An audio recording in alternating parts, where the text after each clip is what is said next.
Salam sejahtera bagi kita semua. Yang terhormat Bapak Kepala SD Negeri 1 Pengadilan, yang kami hormati Bapak Ibu Guru SD Negeri 1 Pengadilan. Acara diseminasi modul 1/4 Budaya Positif oleh Pak Ikjasuri SPD CGP Angkatan 7 Kabupaten Banyumas. Sebelumnya akan saya bacakan susunan acara sebagai berikut. 1. Pembukaan. 2. Sambutan. 3. Doa. 4. Inti. 5. Tanya jawab. 6. Penutup. Marilah sebelumnya acara ini kita buka bersama dengan lafaz basmalah. Bismillahirrahmanirrahim. Acara yang kedua, sambutan. Kepada Bapak Kepala Sekolah, saya persilakan.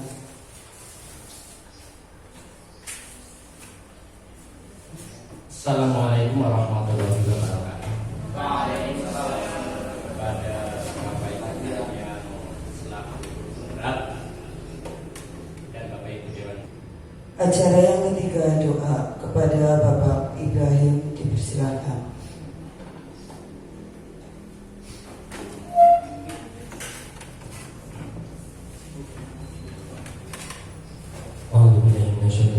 Bismillahirrahmanirrahim. Alhamdulillahirrahmanirrahim.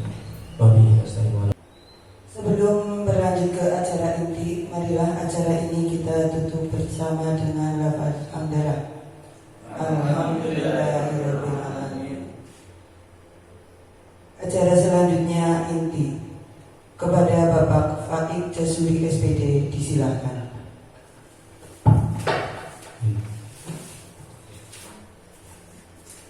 Assalamualaikum warahmatullahi wabarakatuh.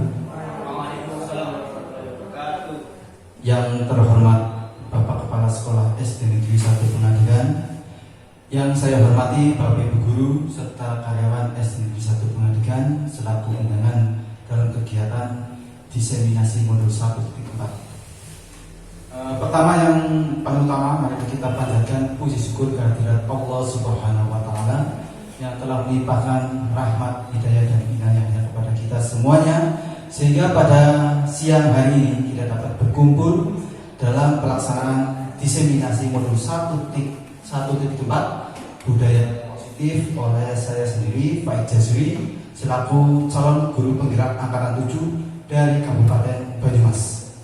Shalawat serta salam senantiasa tercurahkan kepada Nabi Agung Muhammad SAW, dan kita nantikan syafaatnya di yaumul akhir. Semuanya kita mendapatkan, ya.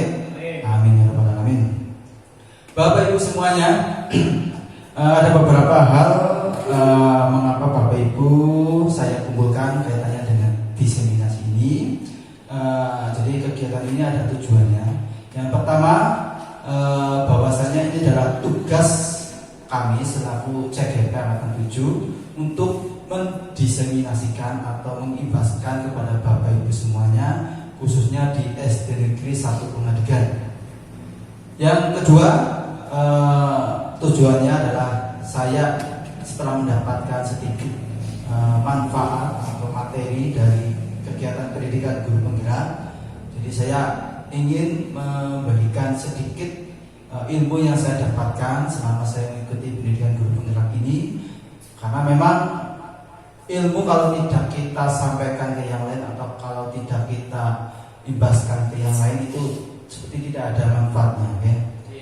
Dan yang ketiga, ini kaitannya tadi disampaikan oleh Bapak Kepala Sekolah, betul, bahwasanya budaya positif ini perlu kita terapkan secara menyeluruh di sekolah kita. Jadi tidak hanya di kelas saya saja, walaupun itu pun belum maksimal, ya. Tetapi saya harapkan kerjasama dan kolaborasi dari seluruh guru yang ada di SD Negeri 1 Pengadilan untuk melaksanakan budaya positif. Dan selanjutnya saya di sini berdiri di depan Bapak Ibu semuanya. Ini bukan karena saya hebat, ya, paling banyak ilmu atau paling apa, ya. Tetapi kita sama-sama belajar. kita mencoba untuk sama-sama saling sharing ya, bagaimana pelaksanaan pembelajaran di kelas kita masing-masing. Baik Bapak Ibu, itu.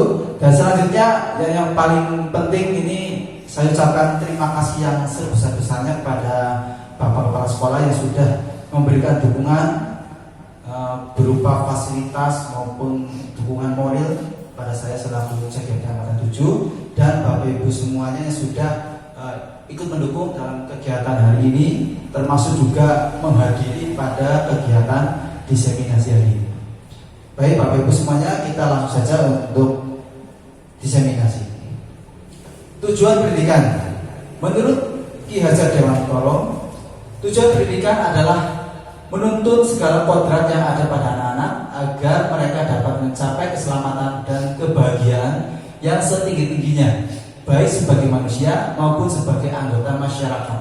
Oleh sebab itu, pendidik itu hanya dapat menuntun tumbuh atau hidupnya kekuatan kodrat yang ada pada anak-anak agar dapat memperbaiki lakunya, bukan dasarnya hidup dan tumbuhnya kekuatan kodrat anak. Nah, ini saya ingin bertanya, ada yang tahu apa itu artinya menuntun ya? Jadi garis besarnya adalah kita sebagai pendidik ini hanyalah menuntun. Ada yang tahu apa artinya menuntun Bapak Ibu? Memapah. Oke, betul Pak Kiki. Ada lagi? Mengarahkan. Iya. Iya. Ada lagi yang lain mungkin berpendapat menuntun itu artinya apa? Mendampingi. Ya, memapah, mengarahkan, mendampingi. Ada lagi Bapak Ibu yang lain? Membimbing. Betul sekali. Ya. Ada lagi? Cukup ya? Ya. Tadi untuk arti dari menuntun betul sekali. Memapahnya. Jadi kayak bayi sudah menuntun betul sekali. Mengarahkan, membimbing, mendampingi. Ya betul. Jadi di sini kita sebagai guru sebenarnya ini juga filosofis Ki Hajar Dewantoro. Di antaranya beliau mengibaratkan sebuah lahan pertanian Bapak Ibu. Lahan pertanian itu diibaratkan sebagai sekolah. Benihnya atau bijinya atau bibitnya itu adalah siswanya, dan petaninya adalah gurunya.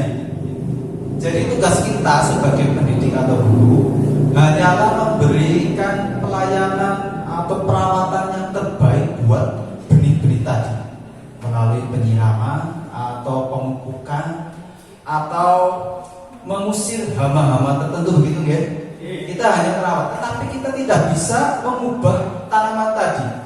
Misalnya ya, Bu Yuli, nah ini nanam padi, ya jangan berharap nanti padinya akan berbuah mangga, ya. Jadi setiap tanaman ini sudah ada kodratnya. Nanti anak-anak mau jadi pelaut atau polisi atau dokter, itu sudah ada takdirnya ya, guru agama ya. Ini dalam agama Islam pun sebenarnya manusia sudah ada kodratnya sendiri-sendiri. Kita hanya bisa memupuk, merawat supaya dia tidak terlalu melenceng, gitu ya, tidak melenceng ke sana kemari. Kita hanya mendukung bagaimana bakat atau bawaan yang sudah dibawa oleh peserta didik tersebut. Jadi petani nggak bisa memaksa kamu misalkan ya suka main bola, jangan main bola, ya. Mainnya bulu tangkis saja bisa. Dia memang sukanya bola, bola. Dia suka membaca, itu udah dia arahkan itu membaca. Jangan memaksa dia hal-hal keterampilan yang lain. Jadi memang setiap anak ini memiliki bakatnya sendiri-sendiri, kodratnya sendiri-sendiri. Jadi kita sebagai guru hanya bisa ya mengarahkan saja apa yang jadi bakatnya, begitu. Jadi seperti itu ya. Atau misalkan tadi Bu Yuli sudah nandur pohon jeruk misalnya, jangan sampai berharap dia nanti tumbuh jadi pohon kelapa gitu. Jadi nggak bisa ya. Jadi kita hanya menuntut Bapak Ibu. Kita nggak bisa mencetak saya anak kelas 4 A misalkan Arkon jadi ilmuwan KB. Kelasnya Bu Yuli mau jadi dokter tentara KB. Kelasnya Pak Sofyan anaknya dari Ustaz KB. Ya, nggak bisa mengarahkan seperti itu. Jadi kita hanya bisa menuntut. Ya. Dalam PMM kan ada itu ya, pembelajaran diferensiasi, ya kan? Jadi kita mengajarkan sesuai dengan kebutuhan anak, sesuai dengan kebutuhan. Gitu. Selanjutnya, budaya positif di sekolah, yaitu nilai dan kebiasaan di sekolah yang berpihak pada murid agar mereka dapat berkembang menjadi pribadi yang kritis, penuh hormat, dan bertanggung jawab sesuai dengan profil pelajar Pancasila. Jadi kita sebagai guru perlu menanamkan berbagai nilai-nilai kebajikan, nilai-nilai yang baik terhadap siswa. Jadi kegiatan sesuai dengan profil pelajar Pancasila itu adalah pembiasaan-pembiasaan yang baik. Coba Bapak Ibu, kira-kira pembiasaan baik apa yang sudah diterapkan di kelasnya Bapak Ibu? 5S. 5S. Ya, sapa, senyum, sopan, santun, senyum, sungguhan. Banyak ya. Ada lagi Bapak Ibu, betul sekali ya Pak Kiki. Ada lagi yang lain pembiasaan yang baik. Berdoa sebelum belajar dan sesudah belajar. Ada lagi Bapak Ibu, betul sekali itu kelas 6 ya. Ada lagi yang lain pembiasaan yang baik-baik? Menabung, betul ya. Kelas 2 Bayu. Ada lagi yang lain? Ada? Kenapa? Menyanyikan lagu daerah ya, supaya kita lebih mencintai, kita tidak lupa akan identitas diri kita ya, kita dari daerah mana. Termasuk juga menyanyikan lagu wajib ya, itu untuk menumbuhkan rasa cinta tanah air kita terhadap negara Indonesia. Ada lagi Bapak Ibu? Infak ya, itu sangat bagus sekali ya. Setiap hari Jumat anak menginfakkan atau menyisihkan uangnya ya, uang jajannya untuk berinfak. Nanti ketika ada siswa atau ya anggota sekolah gitu ya mengalami musibah, bisa menggunakan uang infak tersebut. Itu kaitannya dengan profil pelajar Pancasila. Baik Bapak Ibu, hari ini kita akan belajar tentang 7 ya, konsep utama budaya positif. Yang pertama adalah perubahan paradigma belajar. Yang kedua disiplin positif. 3 kebutuhan dasar manusia. 4 motivasi perilaku manusia. 5 restitusi, yaitu posisi kontrol. 6 mari kayak itu apa ya, maaf guru guru dede lagi ya. 7 keyakinan kelas ya. Lanjut ya, nanti muncul ya, ini tertutup. Yang pertama, perubahan paradigma belajar. Dalam membangun budaya positif, sekolah dapat menyediakan lingkungan yang positif, aman, dan nyaman agar siswa mampu berpikir, bertindak, dan mencipta dengan merdeka, mandiri, dan bertanggung jawab. Disiplin sangat berkaitan dengan kontrol guru terhadap siswa. Nah, ini kaitannya dengan disiplin. Coba Bapak Ibu bayangkan apa yang terbesit di pikiran Bapak Ibu tentang disiplin. Suatu hal yang bagaimana? Ketat, aturan.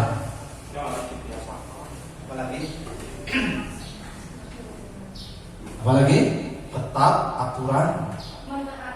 Menaati aturan yang berlaku. Apalagi Bapak Ibu? Pembiasaan yang baik. Apalagi tentang disiplin. Ya. Kalau kita ya. Kalau kita perhatikan tadi dari kata-kata Pak Kiki, Pak Sofia, Pak tadi aturan. Bu Noni mentaati aturan yang berlaku. Kedengarannya enak apa tidak itu? Kalau dengar tentang disiplin, nyaman apa tidak? Maksudnya kalau kita yang menerapkan mungkin enak-enak saja. Kalau kita yang jadi yang harus disiplin itu, misalnya kita berangkat harus sebelum jam 7, nggak boleh lambat ya. Itu disiplin lebih kepada ketidaknyamanan ya. Ya apa tidak? Kalau kalian kalau Bapak Ibu memilih disiplin enakan mana? Kalau disiplin harus diterapkan 100%, sanggup apa tidak Bapak Ibu? Nah, kalau merasa tidak berarti memang keterpaksaan. Termasuk saya Bapak Ibu. Jadi disiplin kita itu memandangnya sesuatu yang keterpaksaan, ketidaknyamanan, ketidaksenangan, ya kan Bapak Ibu?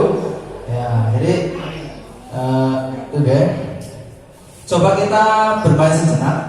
Silakan Bapak Ibu menutup tangan Bapak Ibu. Silakan. Kanan atau kiri, Pak? Terserah, bebas. Satu saja. Nah, ya, misalnya sebelahnya boleh mencoba membuka kepala tangan temennya. Coba. Nah, coba misalnya Pak Keke ke Pak Ibra. Buka yang gagal apa yang? Ya mau misal Pak Keke mau membuka tangannya Pak Ibra, silakan, boleh. Kira-kira Pak Ibra bersedia apa tidak membukanya? Apa? Kita nggak tahu ya, mungkin di genggamannya Pak Ibra itu ada sesuatu yang penting ya kan? Yang motivasi begitu ya. Kira-kira keputusannya Pak Ibra gimana? Mau membuka apa tidak? Berpegang teguh. Mana? Tidak ya. Ada yang lain misalkan mau membuka? Ada nggak? Ya. Gimana Ibu? Ya. Oke.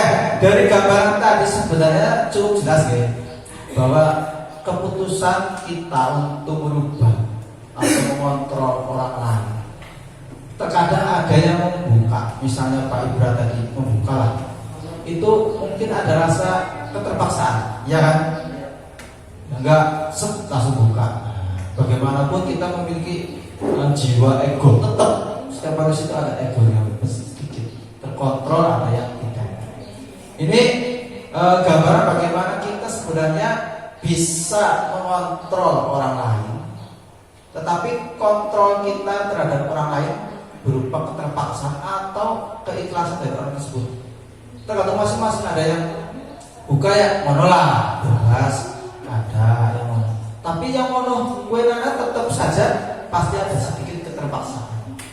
Oh saya diatur-atur gitu ya kan. Nah, kaitannya dengan kedisiplinan. Ini ada teori kontrol dari Dr. William Besser. Ini adalah seorang psikiater dan pendidik ya, tentang kontrol teori yang kemudian hari berkembang sebagai choice theory. Ini meluruskan beberapa miskonsepsi tentang makna kontrol. Yang pertama adalah ilusi guru mengontrol murid. Pada dasarnya kita tidak dapat memaksa murid untuk berbuat sesuatu jika murid tersebut memilih untuk tidak melakukannya. Walaupun tampaknya guru sedang mengontrol perilaku murid, hal demikian terjadi karena murid sedang mengizinkan dirinya dikontrol, bukan karena dia memang pengen dikontrol, tapi ya saya izinkanlah. Nah, toh nggak kenapa-napa. Aslinya itu agak terpaksa. Yang kedua, ilusi bahwa semua penguatan positif efektif dan bermanfaat. Ini adalah penguatan positif atau bujukan adalah bentuk-bentuk kontrol. Segala usaha untuk mempengaruhi murid agar mengulangi sesuatu perilaku tertentu adalah suatu usaha untuk mengontrol murid tersebut. Jadi kadang Bapak Ibu memberikan bujukan, inilah Ibra tangannya buka nanti terkasih uang 5.000. Ada bujukan, ada penguatan. Ya. Tetapi ketika Pak Ibra tadi membuka, mungkin dia hanya karena iming-iming tadi, bujukan dari Pak Kiki ya, digoda. Ya. Atau misalnya ancaman ya, misal si A sama si B, buka ora, ora dibuka tak, nah ya, ada ancaman tertentu. Jadi itu ada semacam keterpaksaan dari pihak luar ya, eksternal. Yang ketiga, ilusi bahwa kritik dan membuat orang merasa bersalah dapat menguatkan karakter. Ini menggunakan kritik dan rasa bersalah untuk mengontrol murid menuju pada identitas yang gagal. Mereka belajar untuk merasa buruk tentang diri mereka. Tadi misalkan ya Pak Ibra tadi dibujuk sama Pak Kiki. Contoh ya Pak Kiki ya. Ya Pak Ibra, kok lah aja kayak gue ya, jangan seperti itu. Apa kamu nggak kasihan sama saya ya? Bukalah ya kan. atau dalam kehidupan sehari-hari kepada anak ya, pernah nggak Bapak Ibu? Kalau misalkan anak itu kok nakal baik, dipanggil lah anak si A misalnya, kamu kenapa ya, di rumah kamu nggak tahu orang tua kamu sudah bekerja banting tulang ya, dari pagi petang sampai malam. Tapi hasilnya mungkin masih sedikit, itu untuk membiayai sekolah kamu. Lah kamu ke sekolah kok malah kayak gini dan sebagainya. Itu dibuat merasa bersalah. Itu nanti ada akibatnya yang tidak baik Bapak Ibu. Ya, jadi anak jadi merasa bersalah, merasa mengecewakan banyak orang. Akhirnya dia merasa rendah diri. Ya, begitu. Lalu yang keempat, ilusi bahwa orang dewasa memiliki hak untuk memaksa. Banyak orang dewasa yang percaya bahwa mereka memiliki tanggung jawab untuk membuat murid-murid berbuat hal-hal tertentu. Apapun yang dilakukan dapat diterima selama ada sebuah kemajuan berdasarkan sebuah pengukuran kinerja. Jadi misalnya ya, ada anak, kadang saya kalau melatih siswa, ini anak bisa nyanyi ini, suaranya bagus, ini keren, dia punya bakat. Tetapi ternyata anak tersebut kayak nggak pede ya, dia bisa nyanyi tapi kalau maju kebetulan gitu ya, panggung demam panggung gitu, lalu ya malu lah dia begitu. Ketika maju suaranya kecil bahkan dia, ternyata kita mungkin merasa dia pantas jadi seorang penyanyi, dia pantas ikut lomba dan ini diharapkan juara. Tapi ternyata si anak tidak mau ya sebenarnya. Jadi itu ya. Lalu apa makna disiplin yang sebenarnya Bapak Ibu? Nah, Bapak pendidikan kita Ki Hajar Dewantoro menyatakan bahwa di mana ada kemerdekaan disitulah harus ada disiplin yang kuat. Sungguh pun disiplin itu bersifat self disiplin, yaitu kita sendiri yang mewajibkan kita dengan sekeras-kerasnya. Tetapi itu sama saja, sebab jikalau kita tidak cakap melawan self disiplin, wajiblah penguasa lain mendisiplin diri kita. Dan peraturan demikian itulah yang harus ada di dalam suasana yang merdeka ini sesuai dengan buku Ki Hajar Dewantoro.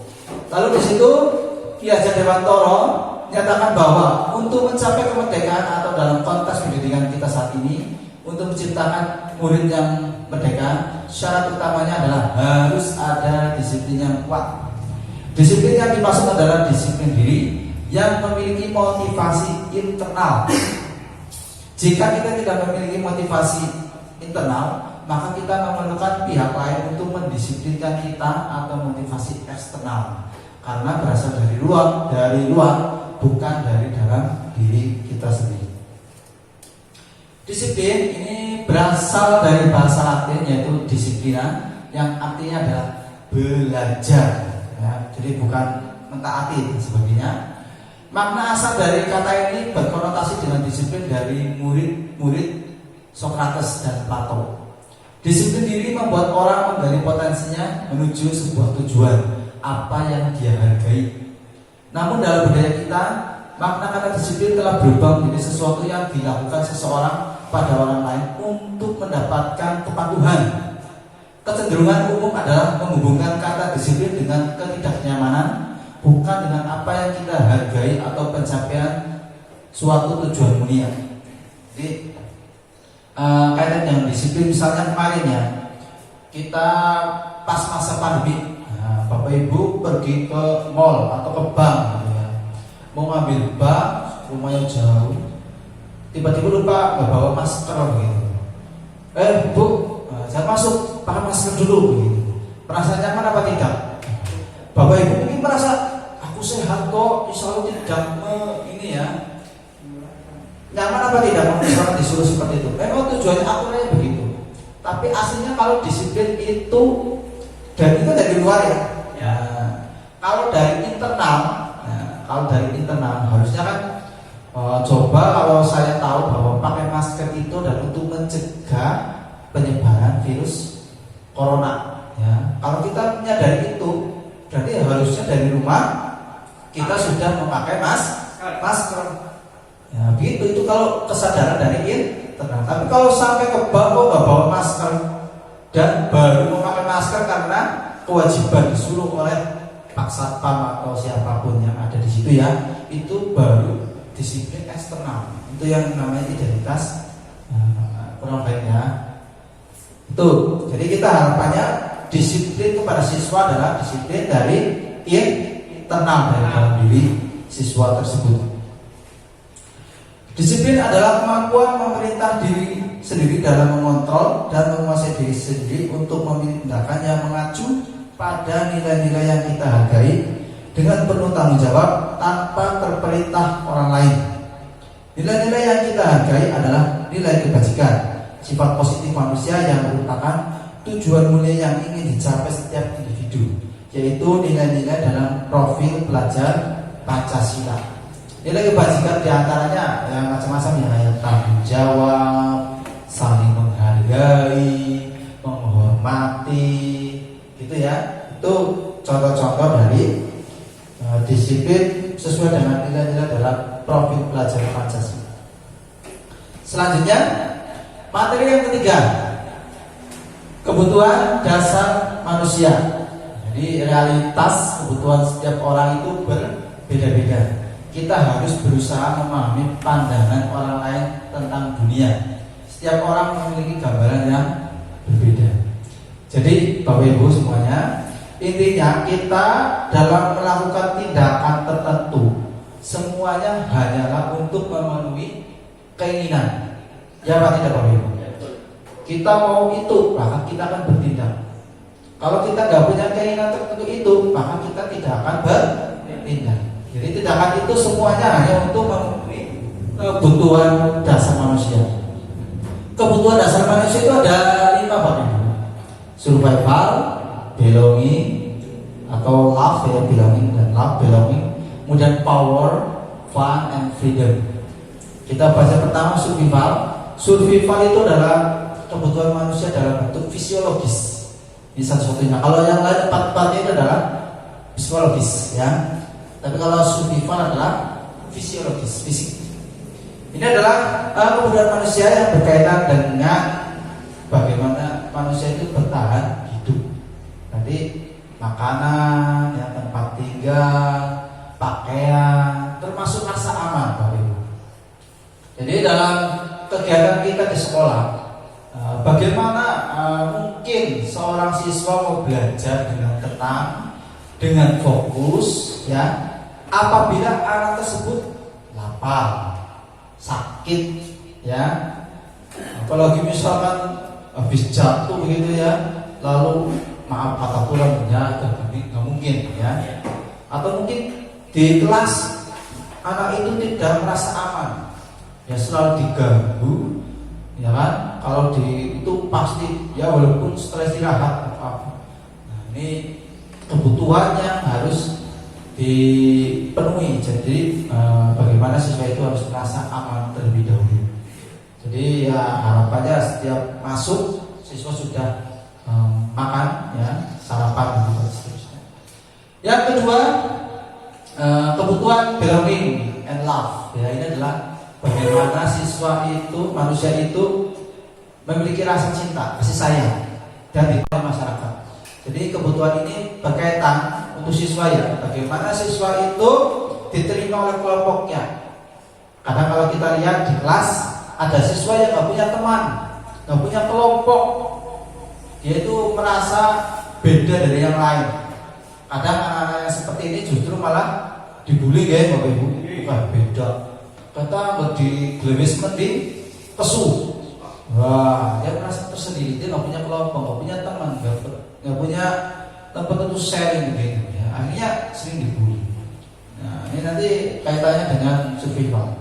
Jadi untuk kebutuhan dasar manusia ini terkadang kita tidak hanya butuh satu survival, tapi kita juga butuh belonging atau power atau yang lain atau semuanya ya. Itu. Yang ketiga adalah power. Power artinya adalah kekuatan ya. Kekuatan bagaimana biasanya anak yang memiliki kebutuhan power ini anak yang berkompeten, selalu ingin paling depan gitu ya. pengen maju, pengen tampil. Kalau anak yang sukanya saya terus pengen maju, ini biasanya anak yang berkebutuhan power, yang di kekuasaan, gitu ya. Dia paling menang di UT, ya, paling pinter dan sebagainya. Tapi biasanya yang memiliki kekuatan ini dia anaknya sistematis, ya, tertata dengan baik, pengen maju dan sebagainya. Lalu yang keempat, fun atau kesenangan. Nah, jadi ada beberapa siswa yang kadang belajarnya itu dongdongan, ya. Pas pelajaran ini kelihatannya menarik, menyenangkan, maka dia akan semangat dalam belajar, dia akan antusias dalam mengikuti pelajaran. Tapi ketika pembelajaran itu nggak menyenangkan, maka dia lebih asik ngobrol dengan teman yang lain. Dia nggak fokus, dia tidak mau melakukan tugas yang diperintahkan oleh guru tersebut. Itu tentang, jadi kita sebagai guru seyogianya ya harus bisa melaksanakan pembelajaran yang variatif, menyenangkan untuk siswa dan peserta didik kita itu. Lalu yang terakhir ada freedom, yaitu kebebasan. Ada beberapa siswa yang memang memiliki hak otonomi, ya, dia suka melakukan hal-hal yang baru. Nah, jadi dia pengen melakukan sendiri, ya, menginterogasi atau mengeksplor sendiri hal-hal pengetahuan yang ingin dia kuasai, begitu. Ini ada kasus, ya. Ibu Ambar, guru wali kelas 2A di SD Pelita Hati, sedang bingung menghadapi ulah salah satu murid di kelasnya, Doni. Beberapa anak di kelas 2A telah datang padanya dan mengeluhkan Doni yang seringkali meminta bekal makan siang mereka dengan paksa.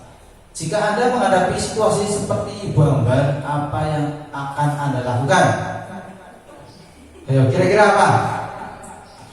Ini ada anak yang pada jaluki makanan temannya.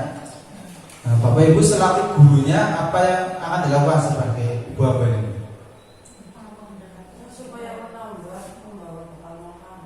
Menambah, siapa yang menambah? Doninya? Oh, temannya. Kalau saya sebagai guru ya pertama ke doninya. Kalau doninya masih setiap hari masih mengulang meminta makanan ke teman-temannya, barangkali bisa dipanggil orang tuanya. Orang tuanya Doni maksudnya Pak. Betul. Ada lagi yang lain? Mungkin? Nah, menurut Anda kira-kira apa alasan Doni melakukan hal itu? Kenapa dia mau merebut makanan temannya gitu? Kira-kira alasannya apa, Doni? Apa? Kira-kira kenapa Doni kok meminta bekal makanan temannya gitu? Banyak kemungkinan Pak.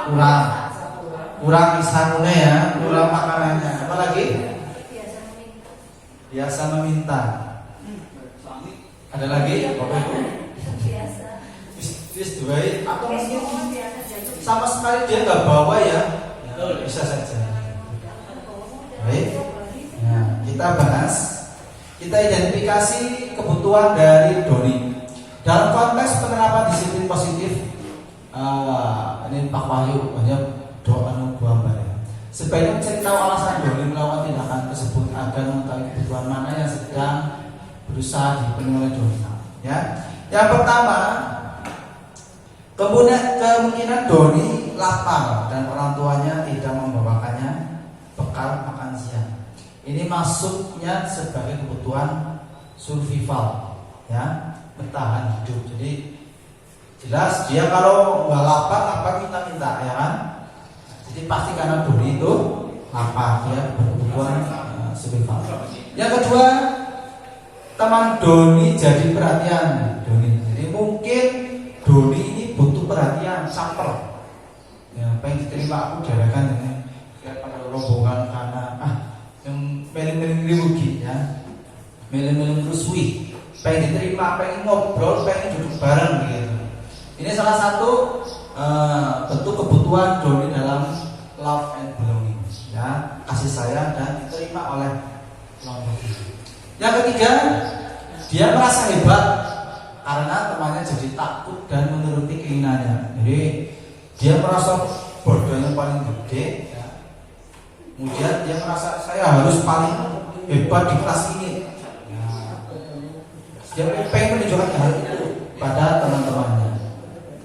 Yang keempat, Doni merasa bosan dengan bekal yang dibawakan orang tuanya karena selalu yang sama ya. Lauknya banyak, pengen ayam gitu, temannya bawa ayam, ada yang bawa udang mungkin atau yang lainnya. Dia merasa bosan.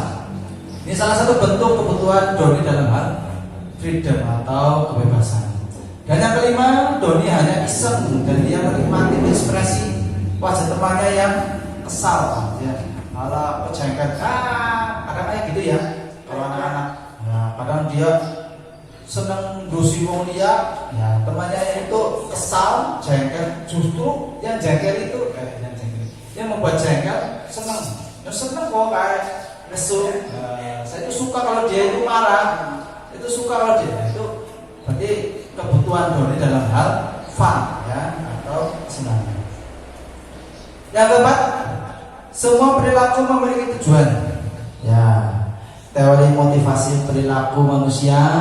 Yang pertama, untuk menghindari ketidaknyamanan atau hukuman.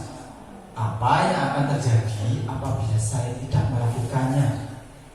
Ya, misalnya Bu Pita, ya. Bu Pita guru kelas 2 misalnya punya anak didik ya. Itu kalau nggak dipiket, anaknya nggak piket, nanti akan disuruh bersih WC. Nah itu kan berarti anak, aduh kalau saya nggak piket kelas, nanti saya akan dihukum Bu Pita untuk membersihkan WC. Ini contohnya ya Bu Pita ya. Ini salah satu bentuk motivasi eksternal. Jadi karena anak itu mungkin ya ada bersih WC, takut sama Bu Pita. Atau yang lain macam-macam ya. Apabila saya tidak melakukan ini itu ya, maka akan mendapatkan. Yang kedua, untuk mendapatkan imbalan dari orang lain atau institusi. Apa yang akan saya dapatkan apabila saya melakukannya. Ini juga motivasi eksternal. Nah, Bapak Ibu, di sini siapa yang suka memberikan imbalan ke peserta didik? Coba angkat tangan. Yang suka ya, yang kasih uang atau apa ya? Coba. Siapa? Pak Kiki. Enggak pamer. Ini hanya contoh saja. Ya, Bu Pita. Ada lagi yang lainnya suka memberikan hadiah? Ayo. Ya, ada lagi? Ibrahim. Ya. Sebenarnya memberikan hadiah kepada siswa, baik itu untuk belajar atau hal yang lain, itu dilarang atau tidak Bapak Ibu? Dilarang atau tidak Bapak Ibu? Tidak. Ini masih kontroversi ya. Ada yang bilang dilarang, ada yang bilang boleh ya. Ya. Tapi kita melihatnya sisi positif dan negatifnya ya. Nah, nanti ini termasuk motivasi eksternal apa internal Bapak Ibu? Eksternal ya. Dikhawatirkan begini. Misal Pak Kiki sering ngapain ya kelas 5A. Nanti di kelas 6A ganti gurunya atau ngapain akhirnya anak itu tidak mau belajar. Bisa apa tidak? Bisa jadi seperti itu. Misalnya kalau ini ya. Atau misalkan ganti sekolah. Nah, sekolah ini biasanya sukanya ini, sekarang di lain sekolah beda lagi. Jadi untuk memberikan imbalan ini positifnya bagus, memberikan motivasi ya. Atau apakah imbalan ini berupa uang Bapak Ibu? Ya, misalkan pujian ya. Ini guru ini suka memberikan pujian kepada muridnya. Nah, tetapi sisi negatifnya apa Bapak Ibu? Anak yang jalan atau bahkan nggak pernah dipuji malah dikira dihukum, malah dihukum. Aduh sih dipuji kok kayak. Pernah ya Bapak Ibu misalnya pas kuliah atau Bapak Ibu ketika masih sekolah, anak itu kok kayak anak kesayangan, berapa apa deh, rentah maju, dipuji kayak baik. Nanti anak yang lain ada rasa-rasa gimana kan? Ya, karena saya merasakan begitu juga loh. Iya, masa kayak baik padahal ya biasa baik atau masa ya mungkin dia lebih hebat tapi ya nggak begitu juga lah. Ya, kadang kalau terlalu sering dipuji malah akhirnya kasihan yang lain jadi nggak begitu bersemangat.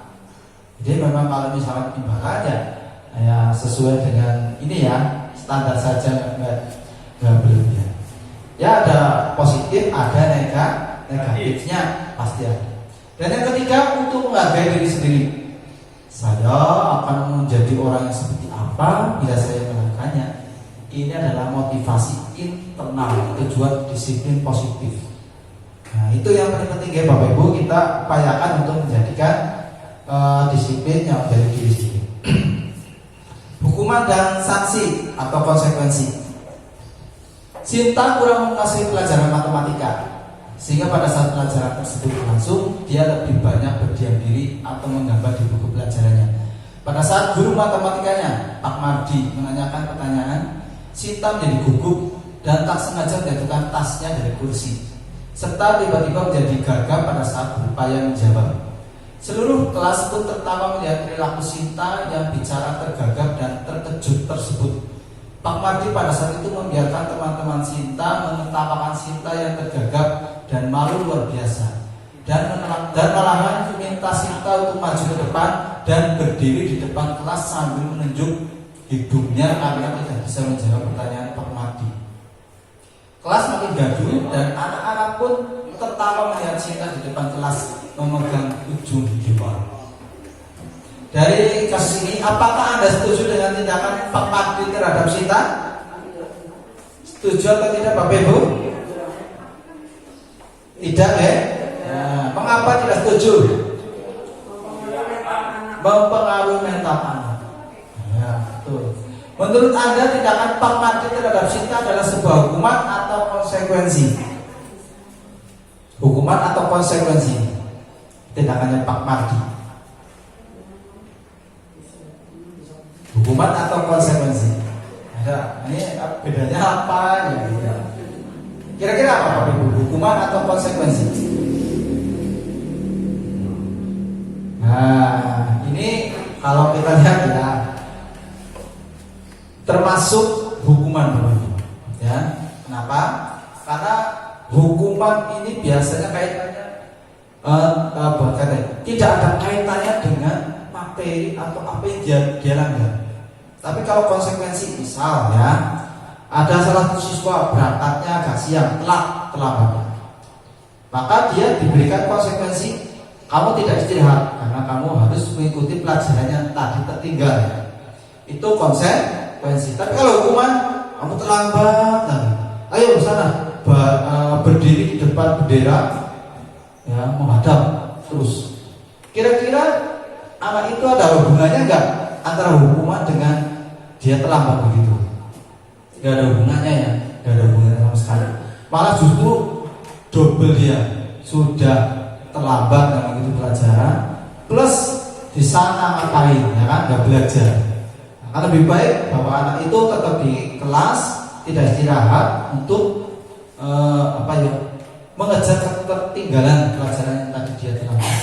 Nah, jadi konsekuensi dan hukuman itu berbeda. Kalau tadi Pak Mardi kan malah maju ke depan, ya dia nggak bisa jawab, ya kayak gini, nggak ada hubungannya dengan materi matematika, ya kan Bapak Ibu?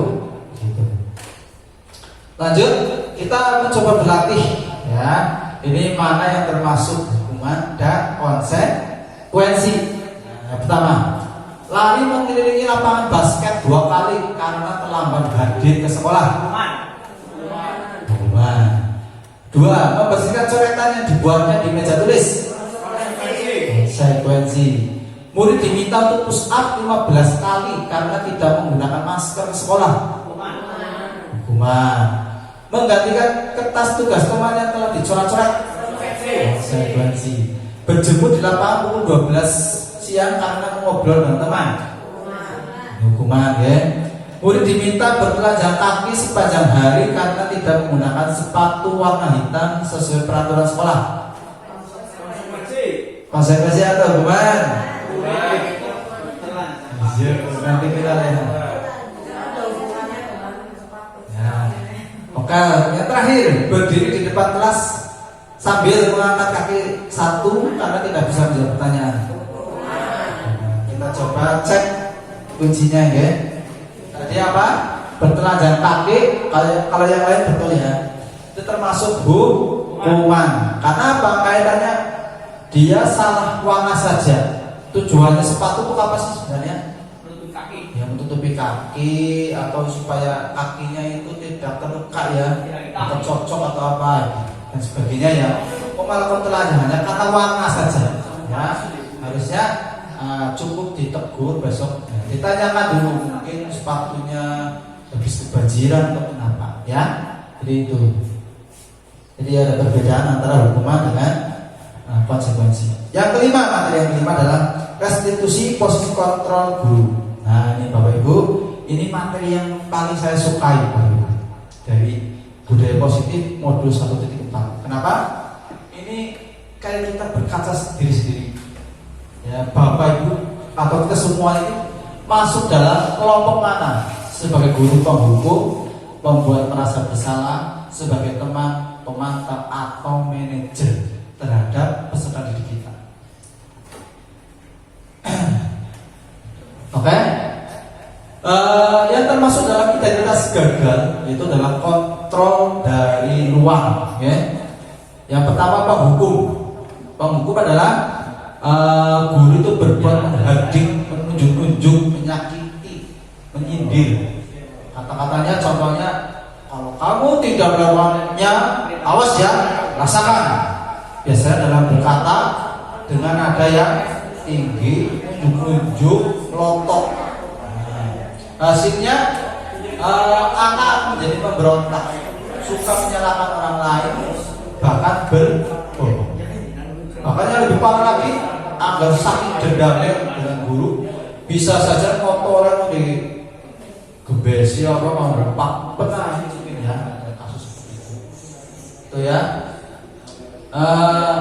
Kaitan dengan dunia berkualitas, murid mengatakan guru di luar dunia berkualitas. Muridnya biarkan saja nanti juga marah-marah lagi. Dia malah kayak gitu menyepelekan akhirnya, menyepelekan gurunya. Dampaknya pada murid akan selalu mengulangi kesalahan. Lalu yang berikutnya membuat orang merasa bersalah. Ini berceramah gurunya mengatakan seharusnya begini, ibu kecewa sama kamu ya. Kamu seharusnya kamu udah tahu ya, ibu lelah sekali, ibu stres ya. Dalam berkata ini biasanya guru dengan lemah lembut, halus ya, nyender gitu. Lalu hasilnya akan menyembunyikan, menyangkal, berbohong. Lalu siswa ini juga akan merasa rendah hati. Ini penghukum dan merasa bersalah dengan identitas yang gagal. Mohon Bapak Ibu semuanya hindari, kurangi, bahkan hilangkan ya untuk kasus yang seperti ini. Dan untuk identitas yang berhasil, tapi ini masih dalam kontrol luar yang eksternal, yaitu guru sebagai teman. Jadi membuatkan alasan-alasan untuk muridnya, ayolah lakukan demi ibu ya, semangat ya. Misalkan anak itu terlambat, aduh kamu terlambat lagi ya, cara berbicaranya itu santai sambil ketawa tinggi begitu ya. Yaudah saya duduk lagi nggak apa-apa, santai ngomongnya ya, teman ya. Tapi hasilnya siswa itu jadi ketergantungan ya. Saya mau belajar asalkan dengan guru itu ya. Dan yang lebih parah lagi ketika gurunya didalah lagu rambut atau gimana ya, dia jangan gangguin. Katanya guru temanku ya, mas teman, itu kok nggak nolong. Akhirnya anak itu jadi kecewa, kurang ini lemah, jadi anaknya tidak mandiri, kurang mandiri, ya, tergantung sama guru tersebut.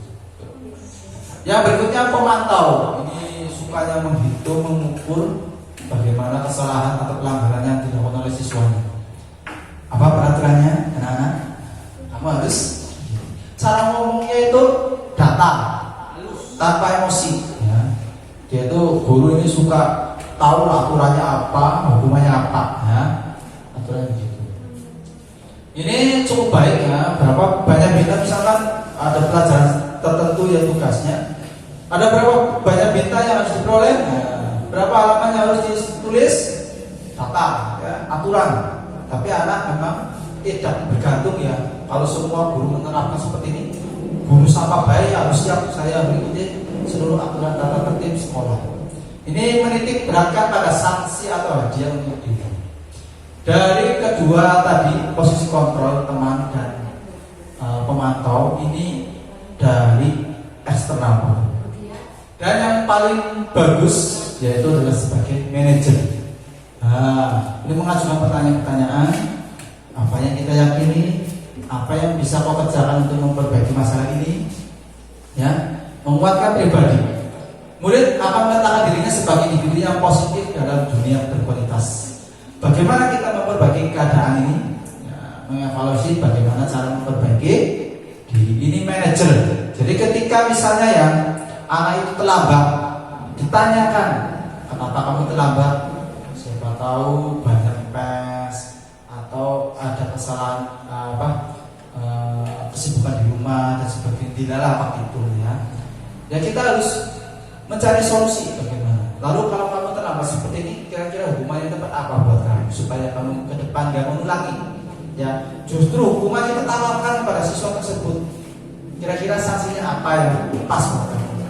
Ya, harus ditanyakan. Ya, kita upayakan jadi guru yang sebagai manajer. Ya, jadi biar siswa yang menentukan hukumannya sendiri, solusinya apa kira-kira. Kita hanya memfasilitasi. Ya, jadi misalkan anaknya banyak gimana, tahu berebut, itu lebih baik satu anak apa beberapa anak per anak ya. Ketika kita mau restitusi, nah kita harus melakukan per anak. Gitu. Nah ini posisi kontrol tadi atur perkataan-perkataannya, patuhi aturan saya ya, awas membuat merasa bersalah. Nah, tadi sudah nanti saya share kata-kata contohnya ya. Lanjut, ini ada kasus lagi. Pada hari Senin Pak Joni tidak masuk sekolah.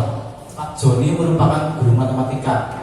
Saat itu Bu Rina menghentikan Pak Joni. Bu Rina baru 1 tahun menjadi guru SMP. Beberapa murid perempuan, Vivi dan Natali mengetahui hal ini dan mulai menggunakan kesempatan dan bersikap seenaknya, ketawa dan tidak mengindahkan kehadiran Bu Rina. Bu Rina mencoba menyapa Bu Vivi dan Natali dengan ramah sambil mengingatkan untuk tetap fokus pada tugasnya. Ayolah, tugasnya dikerjakan. Nanti ibu ditegur bapak kepala sekolah kalau kalian tidak mengerjakan tugas. Tolong bantu ibu ya. Namun Vivi dan Natali malah jadi tertawa. Ah ibu, santai aja bu. Mereka tetap tidak mengerjakan tugas, malah ngobrol ya. Itu karena mereka hanya takut gitu ya. Kalau ada Pak Joni itu ketat dan sebagainya dengan guru baru. Jadi mereka itu karena tidak ada motivasi internalnya. Jadi dia hanya takut atau mengharapkan imbalan ujian dari orang lain. Inilah akibatnya kalau tidak ada motivasi internal. Lalu kasus yang kedua, Anto dan Dino sedang bermain bersama di lapangan basket dan tiba-tiba terlibat dalam sebuah pertengkaran adu mulut. Dino pun menjadi emosi dan mengadakan kontak fisik, menarik meja Anto dan kasar sampai 3 kancingnya terlepas. Pada saat itu guru piket langsung melerai mereka dan membawa mereka ke ruang kepala sekolah. Ibu Suti sebagai kepala sekolah berupaya menenangkan keduanya, terutama Dino. Dino, sepertinya kamu saat ini sedang marah sekali. Mendengar itu, Dino pun mengalir bercerita tentang kekesalan hatinya. Ibu Suti pun melanjutkan bahwa membuat kesalahan adalah hal yang manusiawi dan bahwa mempertahankan diri adalah hal yang penting. Namun, meminta Dino memikirkan cara yang lain mungkin lebih efektif karena saat ini Dino sudah berada di ruang kepala sekolah. Ibu Suti melanjutkan bertanya tentang keyakinan sekolah yang disepakati serta apakah Dino bersedia memperbaiki kesalahan yang telah dilakukan terhadap Anto. Dino pun akhirnya perlahan mengangguk. Kemudian Ibu Suti balik bertanya pada Anton, hal apa yang bisa dilakukan Dino untuk memperbaiki masalah? Anto menjawab, Saya perlu kancing saya diperbaiki Bu. Ibu saya akan sangat marah kalau melihat kancing baju saya sampai copot 3 kancing begini. Ibu Suti pun kembali bertanya ke Dino, apakah yang akan dia lakukan untuk menggantikan 3 kancing Anto yang terlepas. Jadi ketika ada yang ya berkelahi, kita tanyakan dulu kenapa dan sebagainya. Lalu jangan langsung ya udah kamu hukum, jangan langsung berat ya. Kita selesaikan. Kalau ini selesai, insya Allah anak nanti tidak akan jadi pendendam ya. Belum tentu anak itu sebenarnya kalau misalnya melakukan hal-hal yang kasar, mungkin ada yang provokasi gitu. Kemarin ada itu menurut saya, itu fakta ya. Fakta didorongin sama Pak, ya Pak, fakta ngomong kasar, ngomong iya. Ya, saya panggil, kamu kenapa kayak gitu? Soalnya saya nabung, kalau saya ditanyain, emang bapak kamu ini apa? Kerja, kayak gitu kan? Saya tanya, ya kamu nggak boleh bilang gitu ya? Nggak langsung ini bak hukum ya. Kita selesaikan dulu kasusnya. Nah, keyakinan kelas. Keyakinan kelas adalah nilai-nilai kebajikan atau prinsip-prinsip universal yang disepakati bersama secara universal, lepas dari perbedaan agama, suku, negara, dan bahasa. Ini keyakinan akan lebih memotivasi seseorang dari dalam intrinsik. Seseorang lebih bersemangat untuk menjalankan keyakinannya daripada hanya sekedar mengikuti peraturannya. Contoh keyakinan kelas, contohnya ini ya, tanggung jawab, kesehatan, ya, kerjasama dan sebagainya. Kalau peraturan kelas, nah itu hanya lingkup ini ya. Kita usahakan tingkat yang lebih tinggi adalah keyakinan kelas. Nah, dari keyakinan kelas, setiap kelas yang baik maka menjadikan lingkungan yang positif. Dan lingkungan positif nanti akan akhirnya endingnya adalah budaya positif. Makanya dari awal saya bilang untuk kegiatan budaya positif ini tidak hanya diterapkan di kelas tertentu, tetapi diterapkan oleh seluruh kelas dalam satu sekolah. Insya Allah kalau seluruh kelas menerapkan budaya positif, maka akan tercipta budaya positif yang akhirnya bisa memajukan kualitas pendidikan di SD Negeri 1 Pangandaran. Ini contohnya perbedaan peraturan, selalu kembalikan buku ke tempatnya. Kalau keyakinan kelas ini contohnya tanggung jawab, ya kayak gitu. Jadi kata-katanya lebih singkat, lebih universal. Ya. Kalau peraturan kan detail, ya, ini aturannya contohnya. Pembentukan keyakinan kelas. Keyakinan kelas lebih bersifat abstrak. Ya. Kalau peraturan lebih rinci, harus ini jelas. Keyakinan kelas berupaya pernyataan universal. Pernyataan keyakinan kelas dibuat dalam bentuk hal-hal yang positif. Keyakinan kelas hendaknya tidak terlalu banyak sehingga mudah diingat dan dipahami. Keyakinan kelas banyak sesuatu yang dapat diterapkan di lingkungan tersebut. Semua warga kelas ikut berkontribusi dalam pembuatan keyakinan kelas lewat kegiatan curah pendapat dan bersedia meninjau kembali keyakinan kelas dari waktu ke waktu. Terakhir, segitiga restitusi. Proses menciptakan kondisi bagi murid untuk memperbaiki kesalahan mereka. Nah, ini pengertiannya sehingga mereka bisa kembali pada kelompok mereka dengan karakter yang lebih kuat. Melalui restitusi, guru dapat membantu murid menjadi lebih memiliki tujuan, disiplin positif, serta memulihkan dirinya setelah berbuat salah. Membantu murid untuk jujur pada diri sendiri dan mengevaluasi dampak dari kesalahan yang dilakukan. Kemudian memberikan penawaran bukan paksaan. Jadi ini kayak tadi ya, di restitusi. Ini untuk seketiganya. Yang pertama adalah menstabilkan identitas. Nah, kata-katanya ya misalkan ada kasus ya pelanggaran anak. Setiap orang pasti pernah melakukan kesalahan. Kamu bukan satu-satunya, ya, gitulah ya. Lalu yang kedua, validasi tindakan yang salah. Nah, biasanya kata-katanya contohnya adalah kamu tentu punya alasan mengapa melakukan hal itu. adakah cara yang lebih efektif untuk mendapatkan apa yang kamu butuhkan? Jadi kamu butuh apa? Oh kamu kayak gitu ya kan? Dan yang ketiga adalah menanyakan keyakinan. Keyakinan kelas yang sudah dibuat, kita tanyakan lagi, kamu melanggar apa, ya kan? Gitu ya, keyakinan kelas apa yang telah kita sepakati? Ya, ini dan sebagainya. Kamu melanggar apa tidak? Kamu ingin jadi seorang yang seperti apa? Ya, itu sih. Ketiga restitusi. Tadi yang pertama menstabilkan identitas. Ini kata-katanya, kalimat-kalimatnya. Ya, tidak ada manusia sempurna dan seterusnya. Saya juga pernah melakukan seperti itu. Kita bisa menyelesaikan ini. Kamu berhak merasa begitu. Ya. Lalu yang kedua, padahal kamu bisa melakukan yang lebih buruk dari ini ya. Ini paling hasil tindakan yang salah. Kamu pasti punya alasan mengapa melakukan hal itu. Kamu bangga pada diri sendiri karena kamu telah melindungi sesuatu yang penting buatmu. Kamu boleh mempertahankan sikap itu, tapi kamu harus menambahkan sikap yang baru. Dan yang ketiga, apa nilai-nilai yang kita sepakati, apa bayangan kelas yang ideal bagi kita semuanya. Nah, itu ya. Dan ini contoh penerapannya.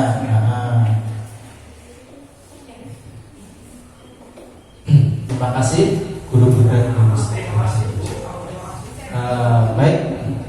Saya kembalikan ke moderator, mungkin ada yang ingin bertanya. Bu Anita.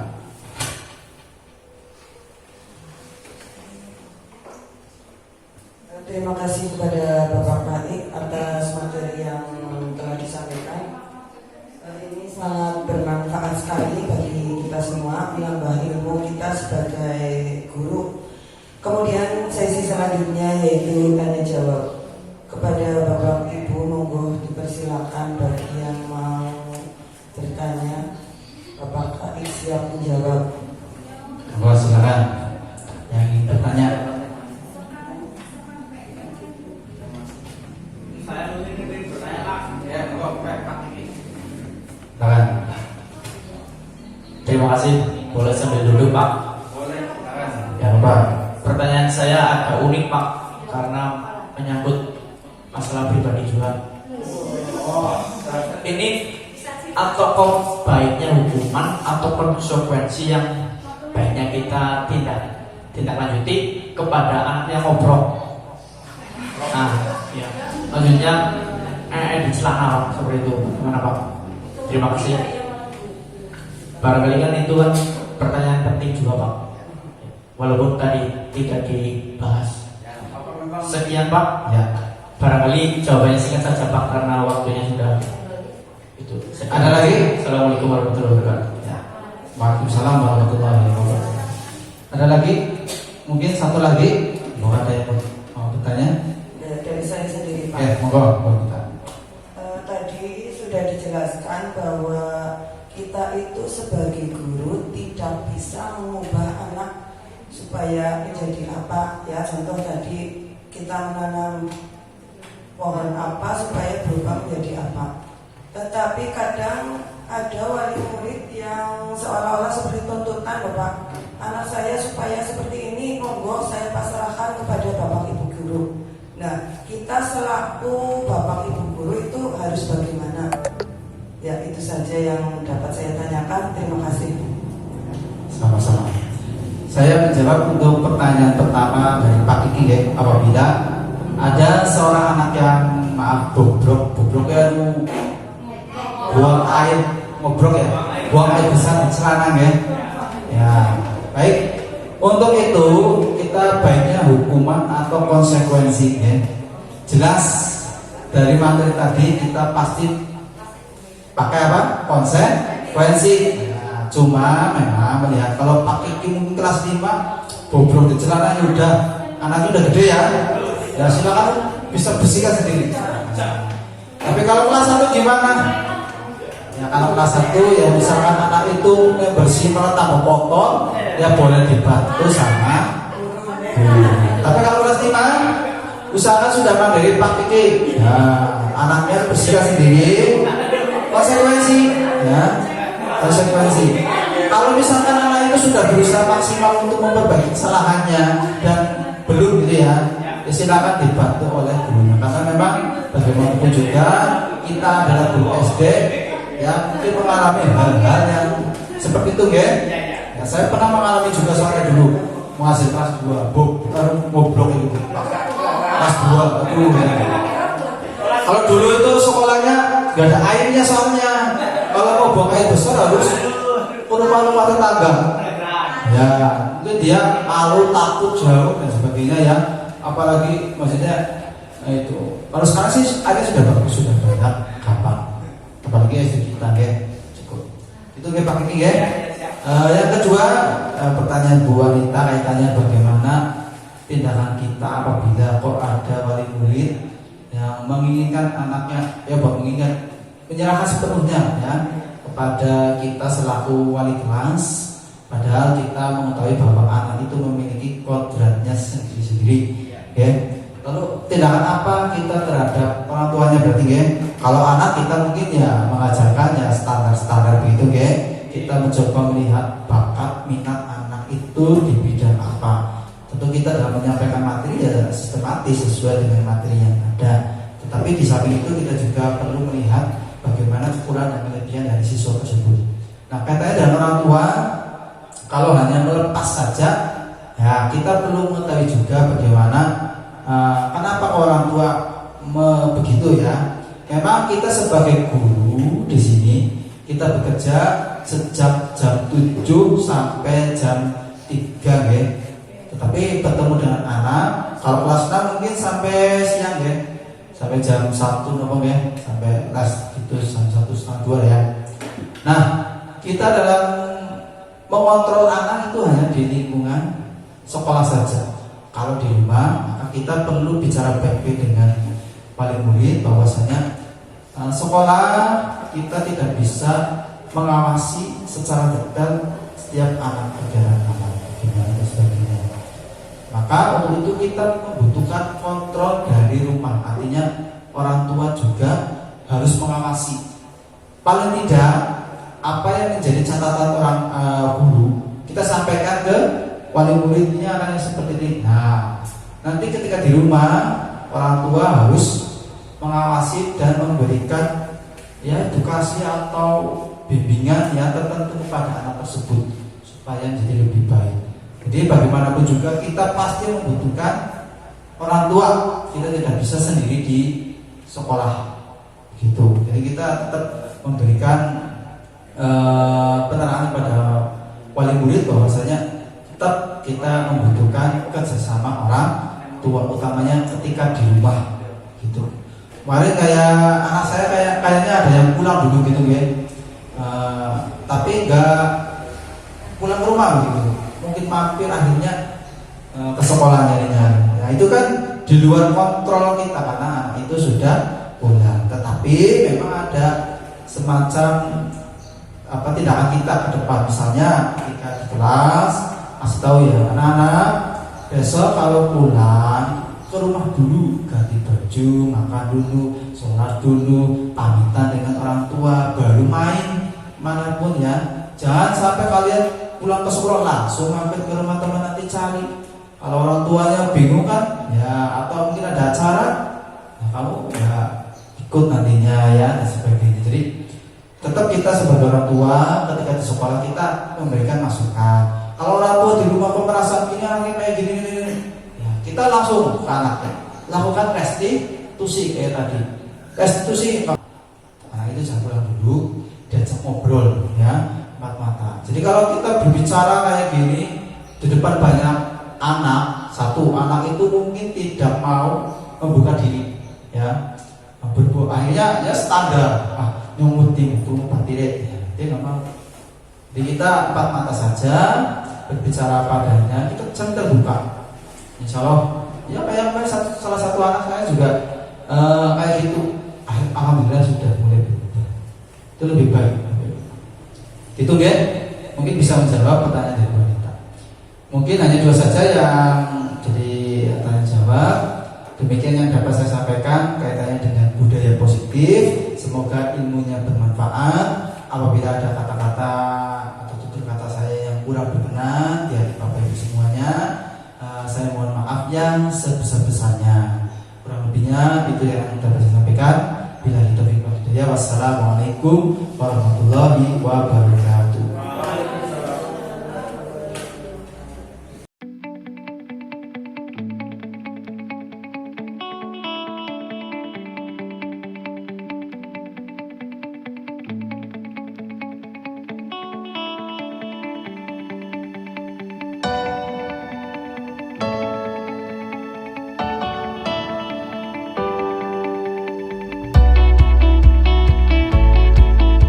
Keyakinan kelas ini nanti kalian berdua setiap akan mendapatkan satu buku ilmiah dan menuliskan